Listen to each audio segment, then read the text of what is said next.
Hello, everyone. We're going off the rails on our show dedicated to Disney tangents. I'm your conductor, Craig, taking us off the rails today. I'm joined alongside by my good friends, Jackie. Hi. Deni. Hi there. And Ryno. Hello. Hello, everyone. I hope you're all ready to have a lot of fun. Deni, welcome back. It's been a couple weeks. Thank you. Thanks. It's good to be back. And I love that Kevin and Trey jumped in. They did a great job. Yes. We had a lot of great guests, and hopefully we'll be able to keep showcasing new friends as we make them on this show and add even more voices to the conversation so we can really take this thing off the rails. Also, this is the first week that we're showing off our new intro and artwork for Off the Rails. So if you like it, please let us know in the comments and give us some feedback. Hey, we can still make some tweaks and adjustments to it. It's not like I'm the one doing it. It's our graphics guy. And I'm always happy to send new stuff to him. But before we go off the rails, I do have to remind you that this show is brought to you by Dreams Unlimited Travel. If you like us and our content and you want to support us, please book your next Disney vacation through Dreams Unlimited Travel. It costs you no extra money, but you get that world-class level of support from the Dreams Unlimited Travel agents. So for a free, no obligation quote, go to dreamsunlimitedtravel.com. Also, once again, please hit the thumbs up on this YouTube video. Make sure you're subscribed to the channel and you are leaving comments, questions, and video suggestions down in the comment section. And if you're listening to this, please make sure you are subscribed wherever you listen to podcasts. If it's through Apple Podcasts, please leave us 5-star ratings and reviews. And if there's ever anything wrong with the podcast feeds, like it gets to almost a week later and you still haven't seen the last episode, please reach out to me, Craig at Disney Info, so I can fix that. It is not supposed to do that, and I can fix it, but you have to let me know. Sometimes I don't go back and check stuff. I know that's my job. I should be doing it. I'm not. That's a little secret between you, me, and the rest of the world. Wow. We've got a really fun episode for you this week. Wait, was someone about to criticize me? No, I felt like maybe it was true confessions time, that we were getting things off our chest, that would. Yeah. Deni coming back with the fantastic segues. Let's have some true Disney confessions right now. I still want to do in a live stream. I suggested that upcoming episode's going to be our most embarrassing Disney parks moments.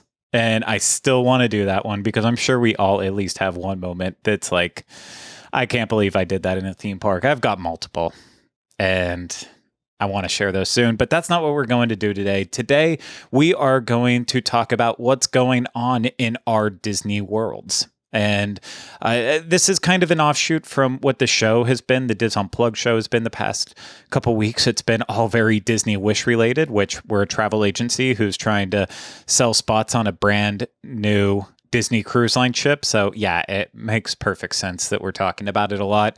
But there's other things going on in the realm of Disney and Walt Disney World, Disneyland, just Disney in general, Disney Plus, and let's take some time to talk about it. So I'm going to open up the floor here. Is there anything going on in anyone's Disney world? I know Deni's going to ask us questions if we don't answer. Yes. So I mean, I want to talk about. I assumed somebody was going to talk about it. There's $100 sandwich at the Avengers Campus in Disney California Adventure. Can we talk about the Avengers Campus, because we have learned some new things about that in addition to the sandwich? Hey, if you're going to do the post production on this, we absolutely can. No, I'm joking. Go ahead, Jackie. No, you go ahead. What do you? Avengers Campus, it's getting so close. I mean, for us, it's going to be a long way, but as of the time of releasing this, a week from then, Avengers Campus, people will be suiting up alongside Spider-Man and Doctor Strange and Spider-Man. Pim's Test Kitchen. They started the cast member previews started yesterday, I think. So I saw that. I'm excited. The $100 sandwich feeds like 8 people, apparently, though. It's supposed to be like one giant panini. But I know they've been like teasing a lot of information on their Disney's TikTok, which is unfortunate because I like have a TikTok account, but I don't make or use it. I just have it for when somebody sends me something, I guess. So I'm like, I don't want to get involved in this, but I'm just not creative enough to do it. So, but I saw they showed some of their drinks. They have some interesting drinks over there. There was like one that's got it's like a stout mixed with like marshmallow, or it's got like a scoop of ice cream in it. And then there's one that's got like an IPA with gin in it and a honey straw that you drink out of. And then the third one has like boba inside of seltzer, and they're all served inside of a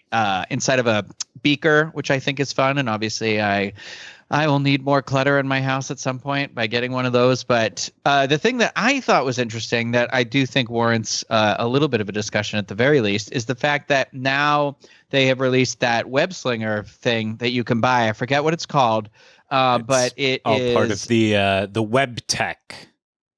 Yeah.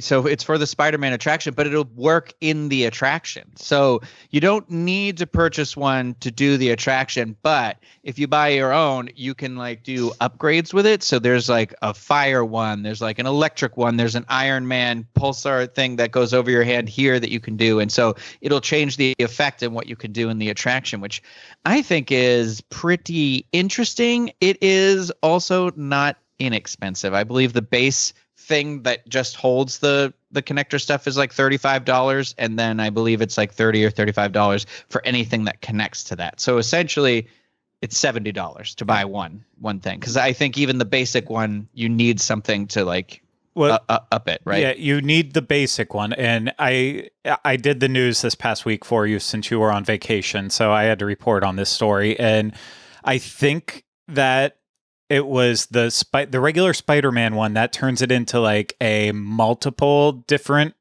multiple shooters. Instead of like just shooting one web, it would allow you to shoot multiple at once. But then, as Ryno said, you can then take it to the next level with the special upgrades as well too, where you can do the Iron Man repulsor, and Spider-Man has one, and I can't figure out the other two. Ghost, I want to say one with Ghost Rider.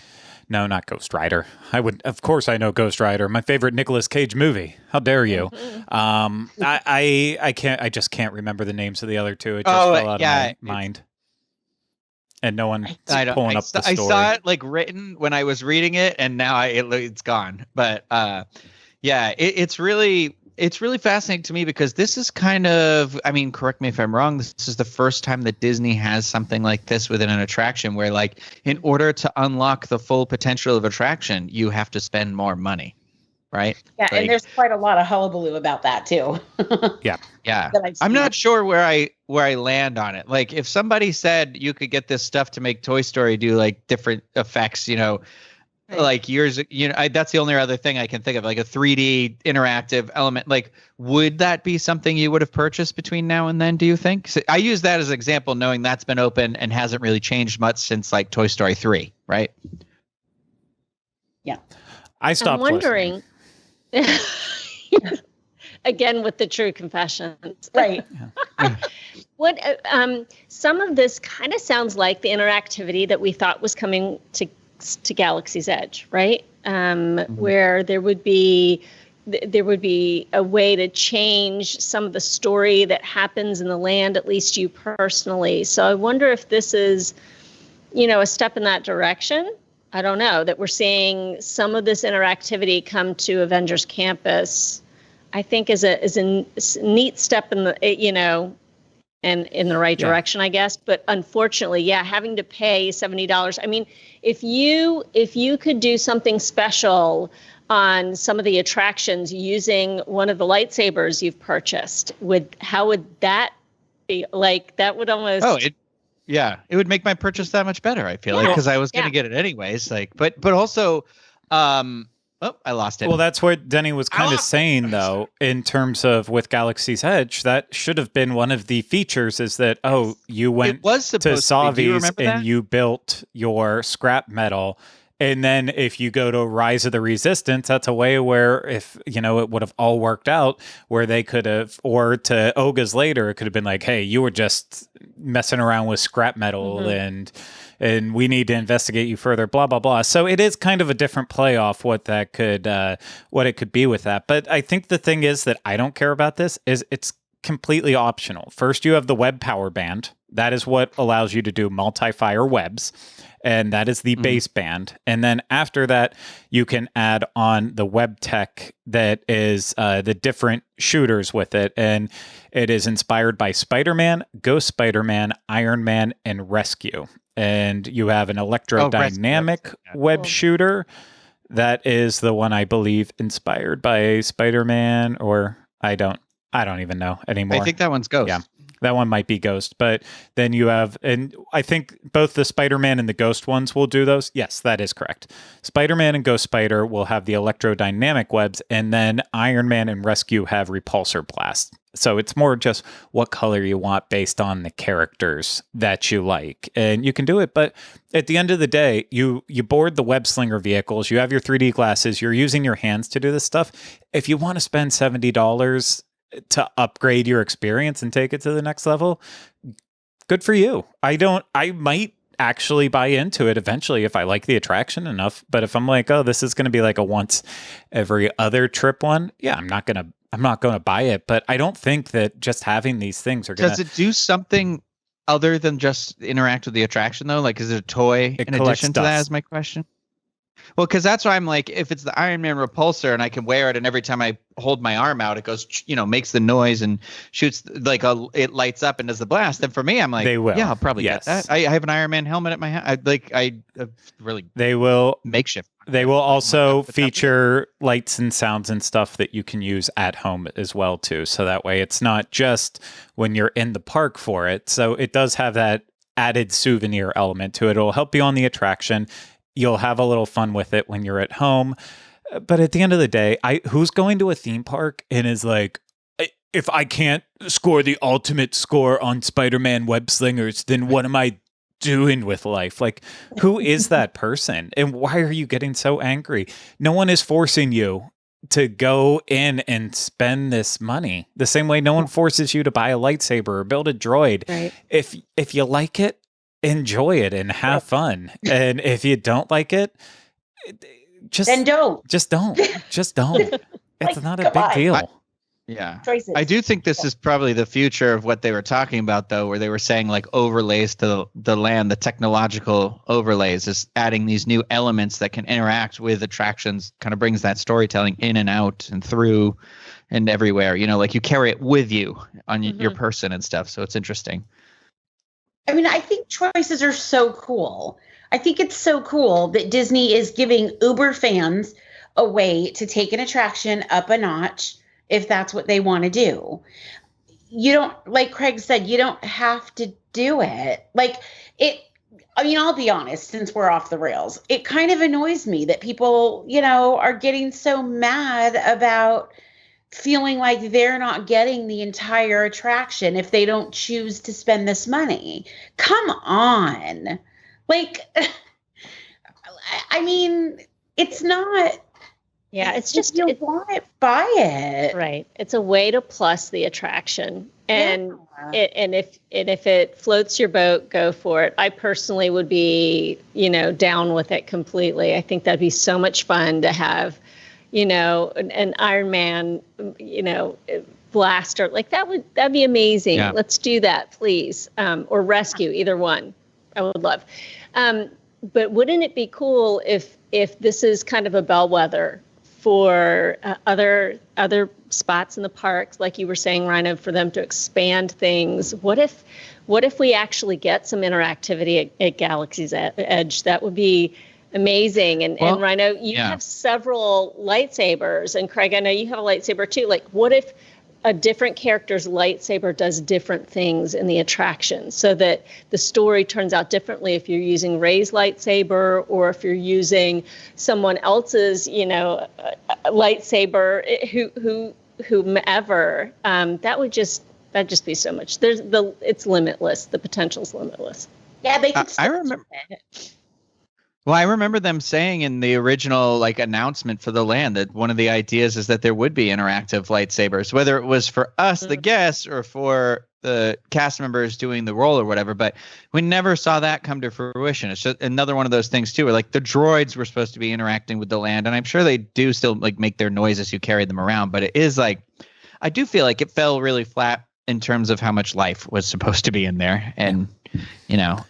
And I mean, but that's also why I do like the idea of the web tech, is that to me, it's where you look at something like Galaxy's Edge and say, you know what, the droids were supposed to be a bigger deal. We were supposed to have more interactivity, but ultimately they made the decision to say like, well, we don't want people just rolling around their droids all throughout the land because you know, there's a lot of people. We're going to roll around our droids. How many people would be kicking droids? And they're not going to roll around their own droids that they were thinking about having for it. This is a way to add in those elements without necessarily throwing too much in the land. And I hope that Galaxy's Edge one day gets to the point where, you know, that people are going through it, but it's not as crowded, so they can have more of this next level theming and immersion in the land. But I also hope that they can figure out more stuff like what they have with Avengers Campus. And I think the wild thing about Avengers Campus is, again, we haven't been in it. We're not going to be able to go in it until they let us in from Florida. But it seems like they're doing so much with such a small patch of land. And I know that includes Guardians that's already been there now. But I'm impressed that they're able to work with that footprint of a Bug's Land, because that was not very big at all. I mean, it was bug sized. But they're adding in the attraction, the Doctor Strange, the test kitchen, and brewery-ish thing, drink center. Like, I don't know. I'm very much looking forward to getting out there. But does anyone else have anything? Disney World? What's going on in your Disney World? Well, so I have been kind of the last couple weeks working around trying to plan a vacation to Disneyland for next year. So my family is all, they want to go on vacation again. And ever since we moved to the East Coast, they have all gotten on a plane and been the ones to come this way because we, have Disney World here. And so they are ready to just have a little couple hour flight and go to Disneyland. And so I've been doing a little bit of looking and, because I don't know Disneyland the way I used to know Disneyland. And now that everything is so different, it all feels new. And it's like hoping that we'll be able to go in February-ish. But it's kind of funny because February seems like it's not very far away. And it is, but we lost 16 months with COVID basically being cooped up. And so I feel like February is so soon. So we're kind of wrestling around with that, but it's been fun to see all of the new things that they've done. And I am especially intrigued by the way they did the ground by the Guardians of the Galaxy. Oh yeah. The oil spill stuff. Yeah, it's so cool. And I want to see it. I mean, I was pretty crushed when they closed a Bug's Land. I really was, because I have we've got great memories from being there with our kids and just meeting Flick and Ada. And I mean, it was a really big deal when our kids were little. And so going on those attractions that were there.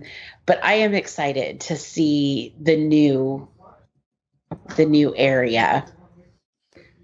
Yeah, I am as well too. And actually, as of when we're recording this, there is even more Disneyland news. So I'm just going to throw it out here because why not? And that's that Jungle Cruise will open at Disneyland finally on July 16th with their updated changes. So again, all of the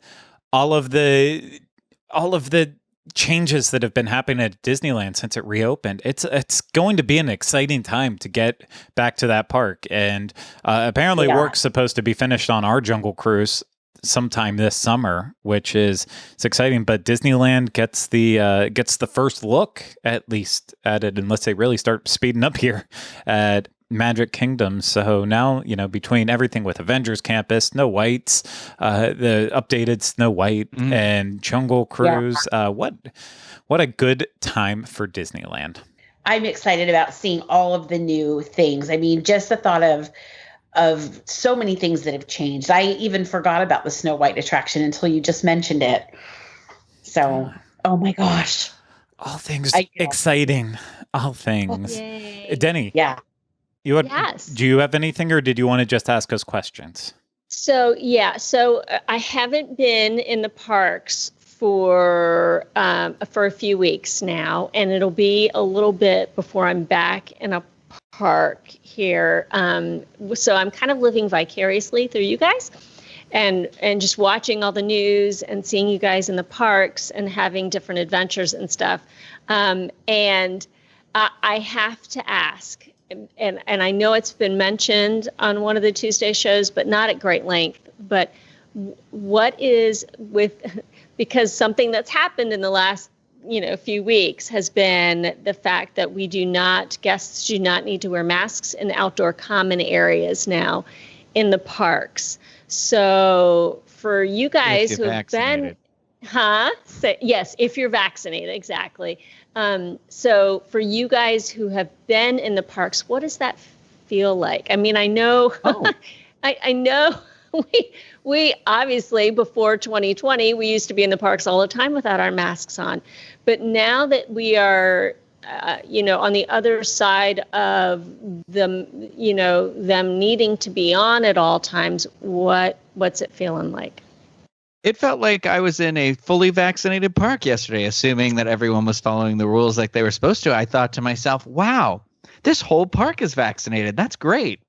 And I was so optimistic about it. But clearly, I was. It feels weird because I still am somebody who's erring on the side of like, I'm having that.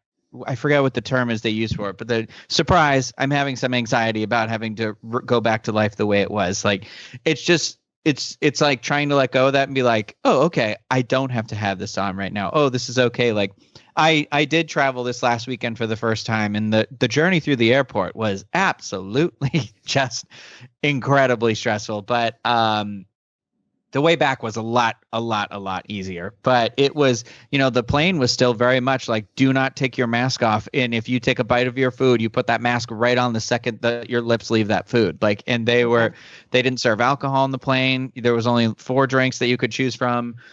So they were very vigilant about being like, that's got to be over your nose, covered the entire time. So it's like interesting to have gone from literally like a theme park that hours before that to an airplane where it was like the opposite thing. And then right before we started this call, I stopped to get food, and the restaurant door, the sign has changed now and said, masks are encouraged indoors, but are optional at this one establishment. And I was like, oh no. But in there, it was different. There was everybody in line had their mask on, and everybody working had their mask on, but I don't know. That's how I feel. I don't know, Deni. I don't know. I do know. And I will just be completely blunt about it. I've embraced that Disney has changed their rules, and I'm rolling with it. I've been vaccinated now for a long time, like fully after second shot. I've been going on, I think, 2 months now. So if the vaccine truly does work and it protects me, and I can be in outdoor areas without worrying, I can be in indoor areas without worrying. And I know that it's not 100% guaranteed and foolproof, but at the same time too, that's where I'm at, is that I'm still I've got to keep living my life. And so I still choose to put on my mask every now and then, like when I'm going through security check and if I'm interacting closer with cast members, because you know what? The cast member, they have to be there, whereas I don't. So if I'm going to have to get close by them and interact with them, I'll throw a mask on just to be polite, to make sure that they feel comfortable with me. But if I feel good and I'm not sick and I'm just at the park. If I'm an outdoor area, I am mask off, and even when I'm going through groups of people, it's why I got the vaccine, because it's supposedly supposed to protect us from anything. So I'm trusting it. You know, I wish there's a lot of trust with this, you know, when these theme parks release their rules for people that are vaccinated. There's nobody questioning. Nobody's saying prove that you are. There's none of that. And that's the part that kind of it makes me twitchy, because there's a lot of children at Walt Disney World, and there's a lot of children that are 11 and younger, and no one that is 11 or younger has gotten a vaccine. And for that reason, this situation makes me a little twitchy. Now, you know, if you guys watched Off the Rails last week, you know that I used to be a director for a lot of years for a childcare center. And so kids are always on my mind. And I just, that, you know, there's the trust factor with all of it. You know, a lot of people have shown a lot of their real colors this past year and a half or so. And I find a lot of times that people are really bold about making statements about this whole COVID situation in general. And I just have a little bit of a hard time with it, because I think that they would look someone in the face and say, I'm vaccinated, whether they were or they weren't. I don't know. I mean, and I'm trying not to be like uber judgy, but yikes. I was going to ask about Boo Bash. Has there been a conversation about what we now know we'll be getting during the Halloween season here at Walt Disney World? An after-hours party that you'll pay the same, if not more, for then, but with less entertainment and less offerings. Okay. But I still, with that snarky, sarcastic comment I just said, I still am very excited for Halloween entertainment. So I would still love to actually go and attend this. So this is just the reality of the world where we're at, is that, you know, it's like, how much can we still take without giving too much back, sort of a situation. But I'm excited. I can't wait. You know how devastated I was last year when we lost all of our Halloween celebrations, and I know you also enjoy Halloween too. So that's why I'm like, I'm looking forward to it. How did you feel about it when you read about it, since you weren't there at all? Or were you? Yeah, no, I'm super, super excited. When I saw the news come through about the Boo Bash, I've gotten to go to two of the Disney After Hours events before. I've been to both the one at Magic Kingdom and the one at Animal Kingdom. And if people have never been to one of the After Hours events, it's much different. It feels very different than, say, one of the parties. So you get, you know, the lion's share of the attractions are open and running. It's only 3 hours, but it's like no one else is in the park with you. Yeah, yeah. And you get, you know, like Mickey bars. For me, I was like, I have unlimited Mickey bars for the evening. Thank you. This is She's Shangri-La. got the snacks. She's happy. Here's Deni skipping dinner. That's right. Yeah, exactly. She's got the backpack full of ice cream on the way out. She's dripping from the bottom of the backpack. I want it all. And sodas and popcorn. And so literally you kind of have the run of the park. And so, yeah, it's going to be more expensive, I'm sure, like you said, Ryno, than what the normal hard ticket events would be, but good gravy. And they've said they're giving us character interactions, right? So we'll get to see them from afar, which in their Halloween outfits. That's awesome. I mean, the only things I can tell so far that we're missing are the two big things that are my very favorite parts, but whatever, the fireworks and the parade. But, you know, those are big crowd gathering people on top of each other. Like, I'll never forget the time when the team was at when Happily Ever After first debuted, and Corey Martin was standing right behind me, and I think Craig was in front of me, and a couple other people were there too. But I actually had to duck out because I was feeling so claustrophobic that I started getting dizzy, and I started feeling like I needed to like sit down so that I could only have like legs and feel like there was more air around me. But I turned around and said to Corey, I have to scoot out of here because I almost feel like I can't breathe. I was so claustrophobic. And so if they can find a way with this event to chill it out and not have, I mean, because all I remember for the last 2 years of the Halloween party, I didn't go myself personally, but all I read online was how people did not like their experience at all because it was so very crowded. And I don't want that. Yeah. I'm hoping they limit it like how Deni was talking about with the after hours party, because I've done 2 as well, or maybe 3, because I think I did it when they first started, and then we did the villains one, and then I did one at Animal Kingdom with Kylie, and if they keep them like limited to that, then that's great. I think that would be fun. I love that it's still, you get to wear your costumes, and they'll still have like the specialty desserts and things like that, because we love a good themed snack. We love that journey. And so I honestly, if they throw out some cavalcades, great. I'm with you. I don't like the standing around. I don't like that most of the night is devoted to getting the spot, to watching the as much as I love the Sanderson sisters. And I am a fan of the way we've got like our character meet and greets now. I'm not saying that it wouldn't be nice to be able to get the closer reaction, but sometimes I just want to be like, hey, Kramer, and then take a picture and then snap the picture and move on with my life.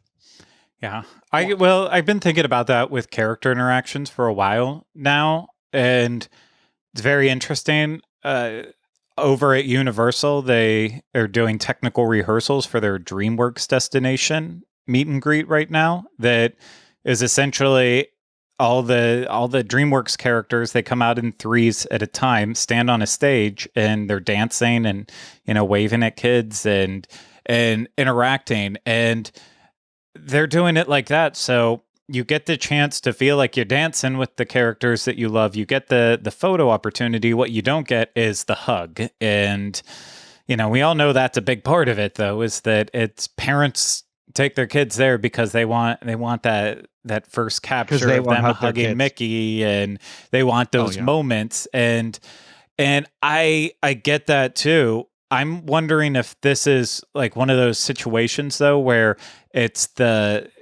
they can please more people by getting more people to be able to see the characters in this way than having the meet and greets. I still think meet and greets should come back, but we've been saying this since they originally. Seven Dwarfs was like, right, like Seven Dwarfs or like Jack and Sally. Those meet and greets, remember those were like an hour and a half or something. Yes. And you're like, this party's only however many hours. That's insane. And that's where I was going with it. Is you have these after hours parties, the Halloween party, Christmas party, where you're waiting hours and hours and hours to meet one character. And you have the interaction and you get your photos. But what happens when the photo's bad? You don't get to just sneak back in line and retake it.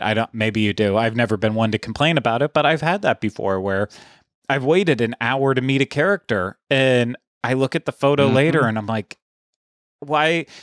How did they take this like this?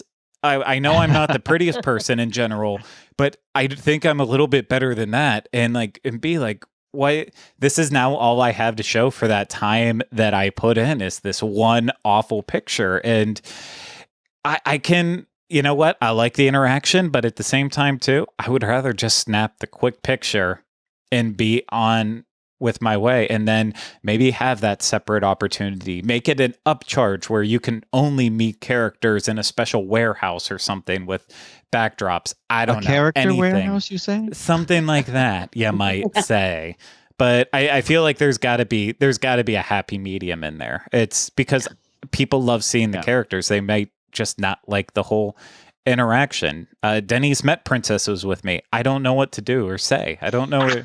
Like I just go in like Ricky Bobby and I hold my hands up and I'm like, it's really great. What do I do? Thank you for I have being some here. great pictures with Elsa and Anna and Craig and I. If only we could show those pictures one day. I think I deleted my when copies. They can talk, I'm like, just stay back. Yeah. Just stay back. Like, oh my! Then you can be like, I didn't hear you. Bye. Bye. That is some gold content right there. Yes. Yep. But we also get candy at the Boo Bash. So I'm just excited. I mean, that's my main MO whenever I'm at the Halloween party is I just want to leave with a bag filled with candy. I just want to have my candy because that's Halloween. Yeah. So yeah, I like that they've kind of, while we're not having the full on Halloween party, we can have, Halloween party light. And I don't know that that's an awful thing because like all of you all have said, it's just jam-packed crowded 9 times out of 10. And it's usually a really hot and humid and or rainy evening, which makes everything so much more delightful. So it'll be interesting to see how that goes off. But I'm super excited about it. It is. It's very exciting. Lots of exciting things. I'll end with this last tidbit throwing off here.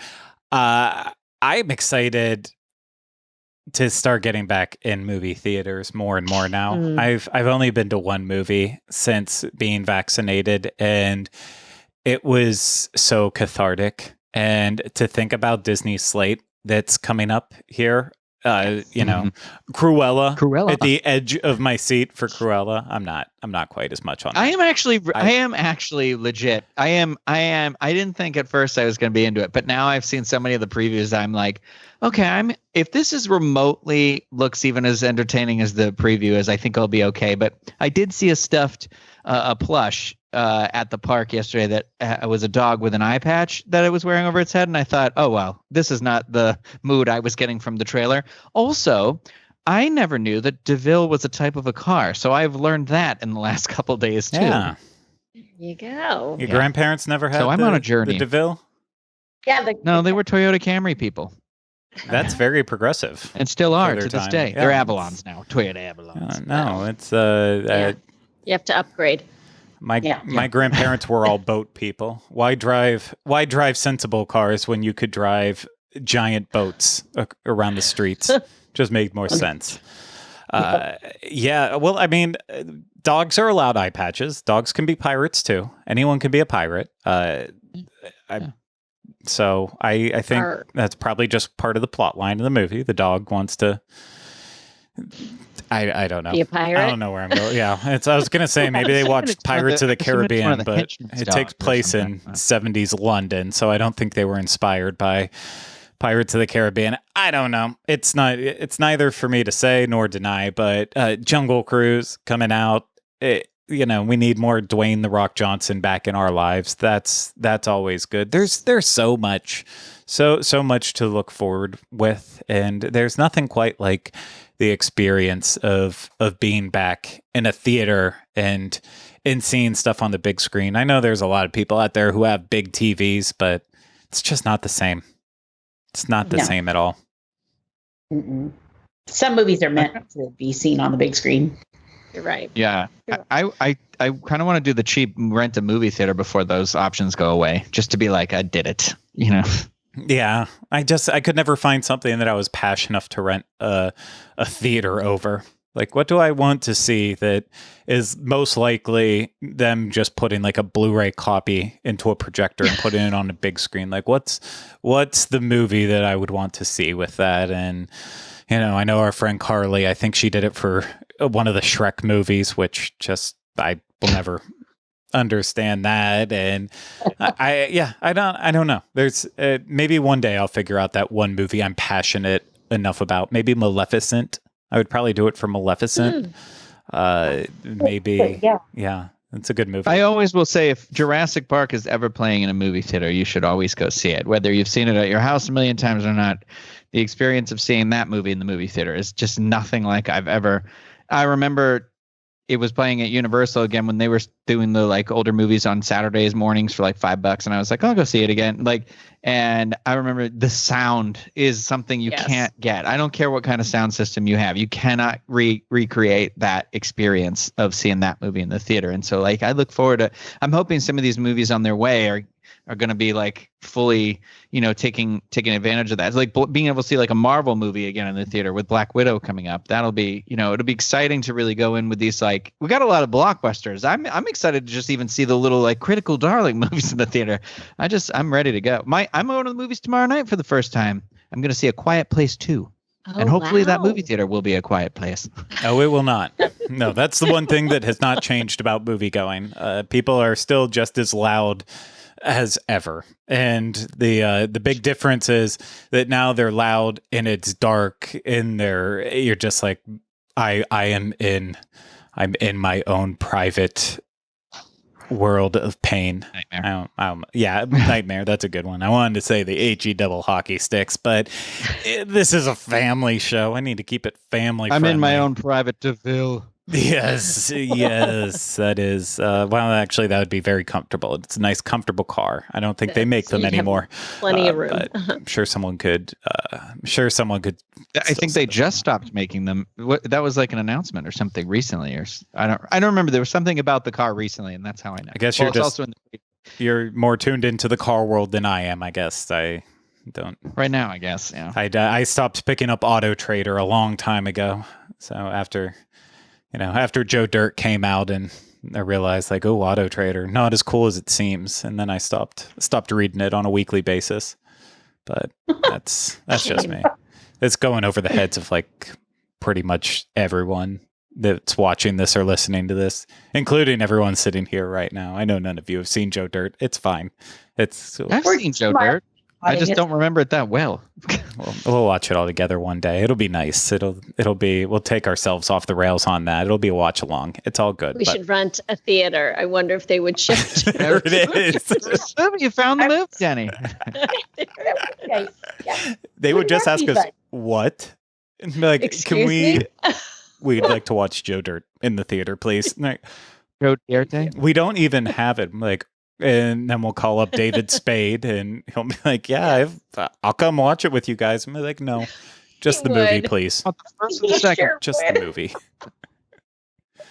The first, only the first. The second doesn't. The second is like watching. It's like watching Deuce Bigalow 2. You don't need it. Just the first one. Stick with the classics. Not everything needs a sequel. Am I right?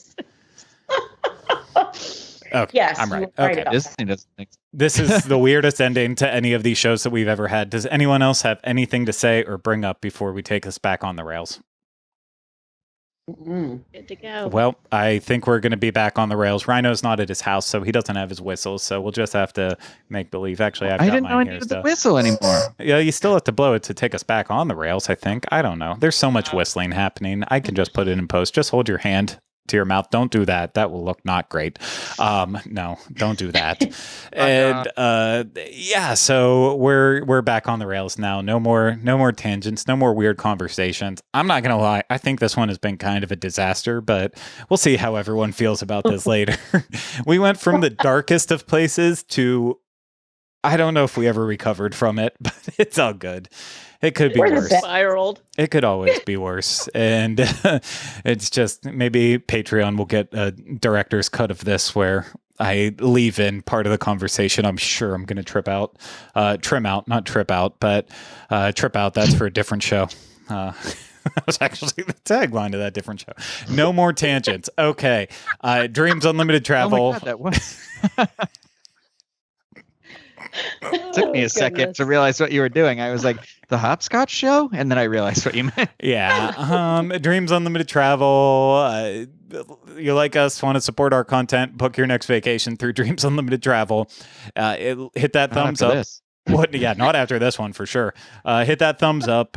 Make sure you're subscribed to us here on YouTube and leave us those comments, questions, and video suggestions in the comments section below. Wherever you're listening to this, please make sure to subscribe. It will be the best and worst of Walt Disney World. That's still on that feed for now. It'll probably jump into its own. We'll make sure to update you when it does, and leave 5-star ratings and reviews when you can.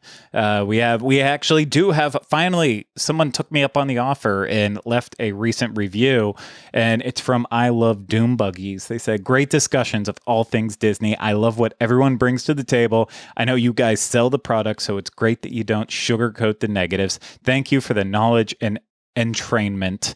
The entire cast is terrific. And yes, that's right. I'll even read your spelling mistakes in the review too, because in case that's the way you want it to be, I want to make sure it's actually said in your voice. So thank you for the 5-star review from I Love Doom Buggies, and we'll give you a shout out on the show if you also leave us a 5-star rating and review on Apple Podcasts as well too. But that's it for this show. Thank you so much, everyone, for watching and listening. Thank you, panel, for being part of it. Hope you all enjoyed it. We'll see you again real soon next time we go off the rails. Take care. Bye-bye.